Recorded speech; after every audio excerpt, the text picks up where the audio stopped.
Hello guys, आज हम करेंगे क्लास 9 का साइंस का 20 क्वेश्चंस जो 1 मार्च को आएगा। तो हमारे पास यहाँ पर अभी 20 क्वेश्चंस है जो बहुत इम्पोर्टेंट है। तो पहला क्वेश्चन हमारे पास है, सजीवों की संरचना एवं क्रियात्मक इकाई क्या है। तो सजीवों की संरचनात्मक एवं क्रियात्मक इकाई है कोशिका। निम्न में से कौन एक कोशिकीय जीव है। एक कोशिकीय जीव माने जिसमें एक ही कोशिका होता है। तो यहाँ पर अमीबा है, अमीबा ऑप्शन में है जिसमें एक ही कोशिका होता है। किस वैज्ञानिक ने केंद्रक की खोज की। तो केंद्रक बोला है, पढ़ना अच्छे से, क्योंकि केंद्रक बोला, अगर कोशिका बोलता तो रॉबर्ट हुक, और केंद्रक बोला है इसीलिए रॉबर्ट ब्राउन। दोनों भाई भाई था, बस दोनों का सरनेम अलग अलग था। केंद्रक में पाए जाने वाले गाढ़े द्रव को क्या कहते हैं। केंद्रक में पाए जाने वाले गाढ़े द्रव को कहते हैं केंद्रक द्रव। इन दोनों को मिला देने से तो केंद्रक और द्रव, केंद्रक द्रव। कोशिका द्रव में पाए जाने वाले अनियमित नलिकाओं के जाल को क्या कहते हैं।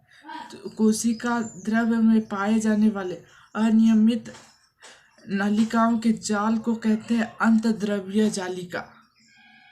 जाल, जाल, जालिका, अंतर्द्रव्य। निम्न में से कौन एक कोशिकीय जीव नहीं है। एक कोशिकीय जीव नहीं है मतलब जिसमें एक कोशिका नहीं है। तो ये वाला अमीबा, इसमें एक कोशिका है। पैरामीशियम, इसमें एक कोशिका है।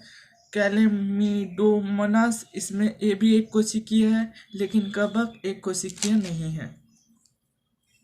वैसे जीव जिनमें केंद्रक झिल्ली नहीं पाई जाती है क्या कहलाते हैं। जिसमें केंद्रक झिल्ली नहीं पाई जाती है, जिसमें केंद्रक झिल्ली पाई जाती है वो यूकेरियोटिक, यूकेरियोट, और जिसमें नहीं पाया जाता है वो प्रोकैरियोट।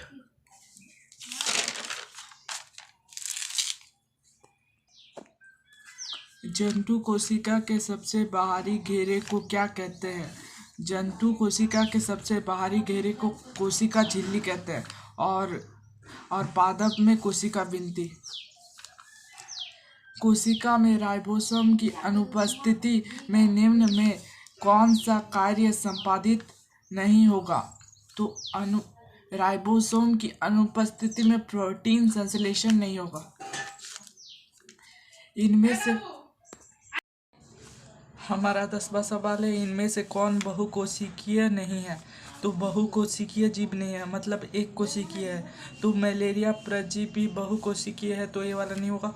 कलजार परजीवी बहुकोशिकीय है, लेकिन अमीबा एक कोशिकीय है मतलब बहुकोशिकीय नहीं है। इनमें से कौन प्रोटीन निर्माण का केंद्र है। तो इसमें से पता चलता है प्रोटीन निर्माण का केंद्र राइबोसोम है। तो प्रोटीन निर्माण का केंद्र होगा राइबोसोम। पादप कोशिका भित्ति मुख्यतः किस से बनी होती है। तो पादप कोशिका भित्ति मुख्यतः सेल्यूलोज से बनी होती है। पौधे के जड़ द्वारा जल का अवशोषण किस क्रिया द्वारा होता है। तो किस क्रिया द्वारा होता है। तो इसका आंसर होगा परासरण। निम्नलिखित में से कौन सा गुण प्लाज्मा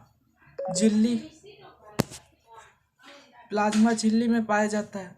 तो इसका आंसर होगा अपरिगमता, चयनित या अर्धपरिगमता, पूर्ण परिगमता। तो इसका आंसर होगा बी।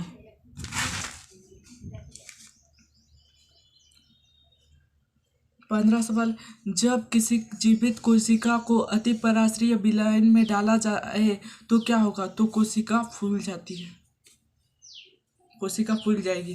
पौधे में गैसों के आदान प्रदान किस क्रिया द्वारा होता है। तो पौधों में गैसों का आदान प्रदान विसरण द्वारा होता है। निम्नलिखित कोशिका अंगकों में से किसे आत्मघाती थैली कहते हैं।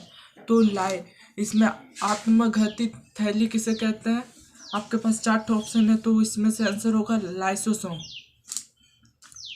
कोशिका का बिजली घर पावर हाउस किसे कहा जाता है? तो कोशिका का बिजली घर या पावर हाउस माइटोकॉन्ड्रिया।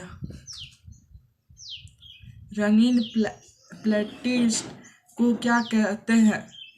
तो क्रोमोप्लास्ट। इनमें से किसे ऊर्जा निर्माण का केंद्र कहा जाता है? तो माइटोकॉन्ड्रिया। ठीक है, आपको अच्छा लगा होगा हमारा ये वीडियो, तो शेयर कीजिएगा, लाइक कीजिएगा और सब्सक्राइब कीजिएगा।